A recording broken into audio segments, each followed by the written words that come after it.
రెండూ పోగొట్టేస్తుంది. ఇలాంటిది ఎందుకు చేస్తావు అని మనం చెప్దాం.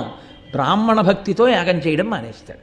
ఒకవేళ వినడనుకో, మనలోనే కొంతమందిని ఆంతరంగికులైనటువంటి మంత్రుల వేషాలు వేసుకుందాం. కామరూపులం కాబట్టి మంత్రుల మాట కాదనడుగా, ఆంతరంగికులు వాళ్ళు చెప్పిన మాట వింటాడు. వెళ్ళి పరమ ప్రేమతో జనమేజయ తప్పు, ఇటువంటి యాగం చెయ్యొద్దు అని చెప్దాం. వింటాడు. ఇంకా వినలేదనుకో, యాగం మొదలెట్టి ఋత్విక్కులు కూర్చుంటారు.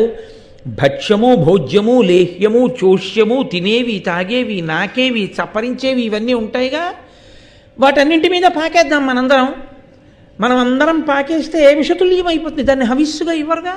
అక్కడ హవిస్సు పాత్ర ఉంటుంది, నేతి పాత్రలు ఉంటాయి, వాటన్నిటి వెళ్ళి వాళ్ళ మీద పడదాం, పడి వాళ్ళ మీద పాకుదాం, తలలెత్తి బుస్ అందాం, వాళ్ళు లేచి పారిపోతారు. దీక్షలో ఉన్నవాడు లేచి పారిపోకూడదుగా.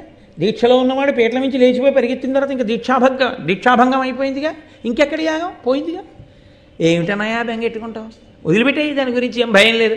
జనమేజయుడి యాగం మొదలు పెడితే జనమేజయుడి యాగం పాడు చేయడానికి మనకి ఇన్ని ఆలోచనలు ఉన్నాయి.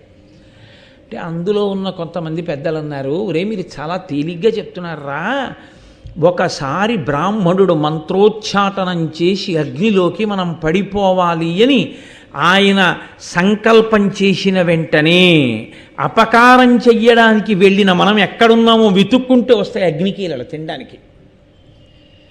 నువ్వు వాళ్ళ మీద పాకడం కాదు, నీ మీదకి అగ్ని పోకే. ఇక్కడ అంటుకున్న అగ్ని ఎక్కడి వరకు వెళ్ళిపోతుంటుంది.